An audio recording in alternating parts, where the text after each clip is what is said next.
Hey everybody, this is Mecha Small Time. I'm doing something that I don't normally do on this channel. I don't really update on this channel very often, but I'm gonna try to do something. So I'm gonna do a movie review. Weird, right? Anyway, so I just finished seeing Suicide Squad, and I'm gonna try to do what most people do, where they kind of do a review that's like spoiler and then not spoiler. So I'm gonna try to do a little bit of both. Um, or I'm gonna try to switch over. So I'm gonna do this non-spoiler stuff first, and then spoil the whole fucking movie. So yeah, I'll let you know when that happens. But anyway, the non-spoiler side of things, the movie wasn't that bad. Like I wanted to go into that movie really kind of hating it, because Batman versus Superman was kind of not, to me. It wasn't all that great. It had a lot of potential, and I even sat there and I made a treatment as to how it could have been better. That's how much I thought there was, like, that's how much I thought there could have been a good movie out of that movie that we got. And then we got to Suicide Squad. Now, Suicide Squad kind of picks up where Batman vs Superman failed a bit. It kind of takes some of those cues and tries to work on it, tries to add a little bit of more humor, which kind of humanizes the characters as a whole. I ended up liking the characters in Suicide Squad a lot more than I thought I would. Harley Quinn, Margot Robbie, was really good. Not like amazing, not like, oh my god, this is my Harley Quinn for now until forever, but not as bad as I thought it was going to be. The person who really stole the show for me were Boomerang. Thought Boomerang's character was really good. Boomerang has this very charismatic character in both the comic books and the cartoons. So to see him in this movie with that same kind of like charisma was really nice to see. But Will Smith as Deadshot. So I'm a fan of Deadshot from the actual comics. So seeing him in this movie was really good. I was worried that Will Smith was going to be Will Smith. I thought he was going to be, the same kind of acting with the little quiver lip that he does when he gets upset, right? But it's crazy. I don't know how to say this, but he really adopted the role of Deadshot to the point where Will Smith and Deadshot almost seem one. Like they seem meant for each other. He really made the emotional scenes feel emotional. He delivered his lines really well. His acting was really good in this, and I ended up leaving the theater really liking Deadshot, probably the most out of all of them. The only one I didn't like, unfortunately, which I think a lot of people might agree with, I think a lot of people are going to be very split on this decision, because if you didn't like it before, you're not going to like it now, which was Joker. Now, he's not in the movie a lot. He really isn't. He's in the movie enough. Let's just say that. He's in the movie enough to make you feel like, okay, this is a connected universe. There's more to this world than just Superman running around blasting the crap out of Zod. But he kind of comes off as a charismatic thug. Does that make any sense? Rather than like the clown, the terrifying clown character that he is in the books and stuff. But other than that, it wasn't terrible. I think the critics are judging it a little too harshly. I think they're trying to put it at the pedestal that Marvel is at, which is okay. Marvel movies are great and all, but if you separate yourself from that and you just watch it as a whole, it's campy, it's funny, has a lot of action in it, has a lot of dark scenes in it as well, which really blend well together. The first act is absolutely amazing. I love it a lot. In fact, I would say the first act is probably my favorite sequence of events in a DC film ever. Like, of all DC films we've had, that's probably my favorite, including Dark Knight, mind you. I'm not a big fan of Dark Knight, but for reasons, I like traditional detective Batman, and I felt this was more like a punchy Batman. But speaking of Batman, Ben Affleck, he's not in the movie a lot. As you've seen in the trailers, Batman's in this movie, and he's okay. He's good. Ben Affleck, I thought, was the best thing in BVS and Batman vs Superman. So seeing him again, seeing him reprising the role, cool. That's great.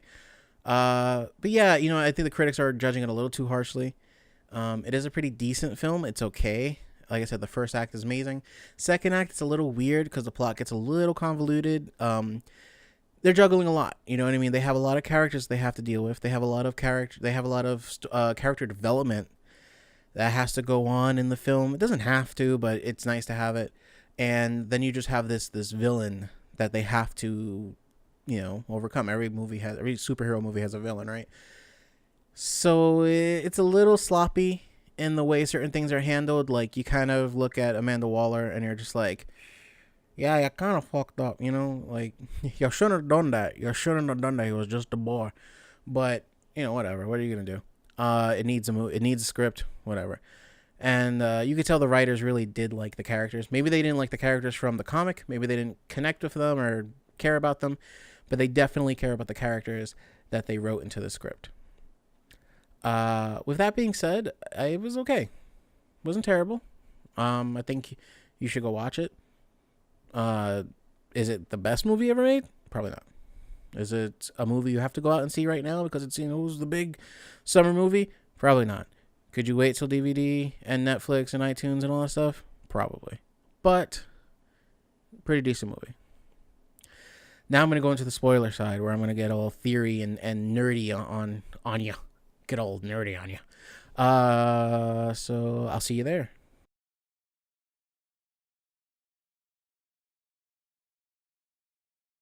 Welcome back.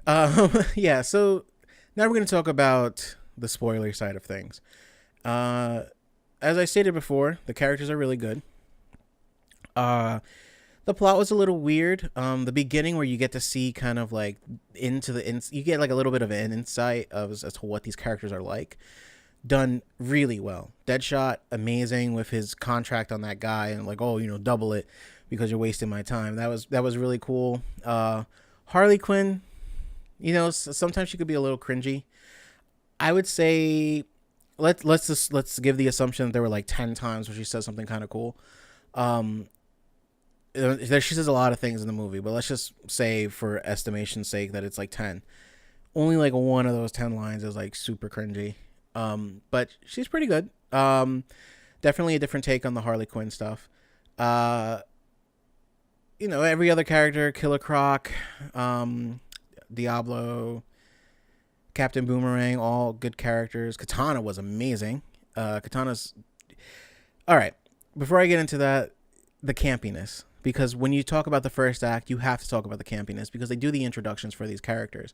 And they kind of do a bit of an origin for these characters. And it stays true to that kind of DC campiness, which I really like.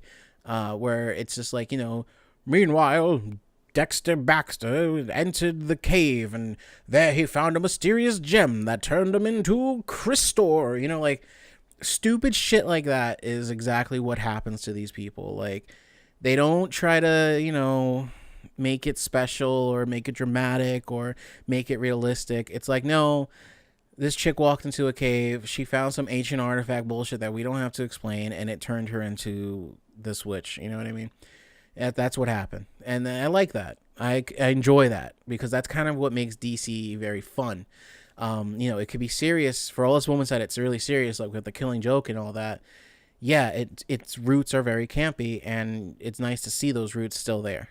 And you still maintain some of that darkness. You still maintain Harley Quinn killing people. You still maintain the Joker killing people. You still maintain this darkness. Batfleck is still... I've seen some shit Batman, which is great. Which I wasn't on board for in the beginning, but now I'm starting to warm up to it because I like... the Batfleck. I'm digging the Batfleck. But yeah, it wasn't terrible. The first act, really good introduction. Then the second act happens where you get into this, like, they start to explore the characters a little bit more to give them more character development, and that's where the movie starts to break up a little bit. There are some choices. Amanda, like, she goes crazy. The witch lady, she goes crazy.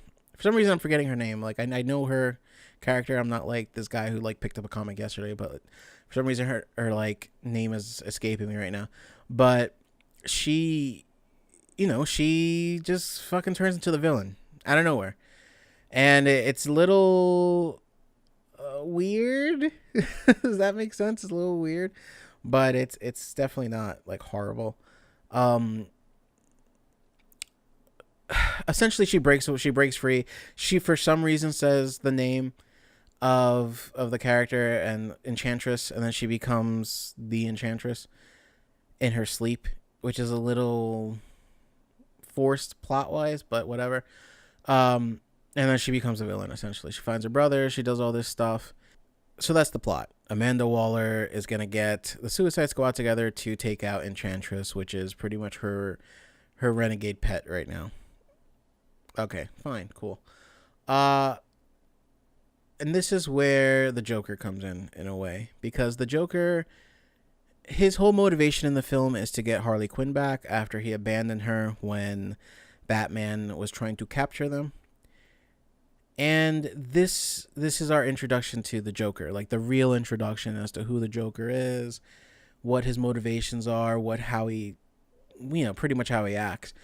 And as I said before, he kind of comes off as a thug with a sense of humor. And that's kind of the theme for all the characters, which is something I didn't really feel all too much. All the Suicide Squad members, all the villains, kind of have this like street level thuggish quality to them. Like they're from the mean streets where you have to like survive with by your wits and by raw brutality and being this evil being. And it works and it doesn't in some cases. Like for example, Will Smith's character, right? The way Will Smith acts, just his demeanor. When Will Smith wants to act serious, he can. When Will Smith wants to act like a thug, he can, and he does it very well. And he does it so well that when he has his moments, I'm being an amazing actor. I have a very serious line. I have a very serious scene. He can carry it. He can walk that line between over thuggish and suddenly super serious without it feeling out of place or forced, and it works really well. Harley Quinn never kind of crosses that line, but that's the theme of the film, so that's how she looks. But every other character kind of falls in that place where they're thugs, and like no more do you feel it with Killer Croc. You know what I mean? Like you feel it really hard with Killer Croc, unfortunately. So Killer Croc, as we all know, is this big hulking beast. He's all scaly. He's got the big eyes, the razor sharp teeth. He eats people. He's known as the cannibal, whatever. In this movie, he's sitting there like, yeah, no, shorty, I'm beautiful. It's like, I want BET. Like he requests to have BET in his cell. It's just like, it doesn't feel completely right. Like maybe it definitely feels okay for the world. Let me get that straight. You do get a sense of what the DC universe is starting to be like what the DC cinematic universe is like. It's dark, it's gritty, it's boots to the ground kind of stuff. Like these are characters that have seen some shit, and their personalities reflect that, which kind of conflicts with the campiness. That you have these very campy characters, these campy looks, these kind of things, and then you throw in the seriousness, and sometimes it does feel a little out of place with these characters. But the film it does get a little boring at times, I admit. There is kind of this like they get to point A, fight a bunch of shit, and now we're watching Lord of the Rings where they're just traveling to the next action scene, and they do kind of throw in the character building elements in between, which is great, but it does start to drag a little bit. But it does pick up. It does finally start to say, okay, we're heading into the third act. Now things got to change, and for that point. For that, like, it works, like the characters, like I said, they really do carry the film. I keep saying that a lot, but it's true. Like they really do. Katana's so great in this film. She doesn't come off as corny or cheesy. Like she's campy and it's fun. It's really fun. That's the key point of this movie, is that you have to go into it knowing that it's fun. Don't get too bogged down by all the seriousness. It's a fun movie. Yeah. And then the ending was the ending. It could have been worse. Like, it could have been terrible. Could have, Jared Leto has the potential to be a good Joker. I just want to say this real quick before I end the video. Jared Leto can be a good Joker. Maybe it was the director, like maybe it was the script, maybe it was the dialogue, maybe it was just every other part of the movie. He can be a good Joker. It's just he did come off as, like I said, too thuggish. He came off as a brute, like a street level brute. Like, I don't know. Anyway, guys, thank you for watching this video. Appreciate it. Obviously, like, comment, subscribe, all that dumb stuff that every YouTuber says and whatever. But again, I really appreciate you watching it. Enjoy your day, and if you see the movie, I really do hope you enjoy it. Bye, guys.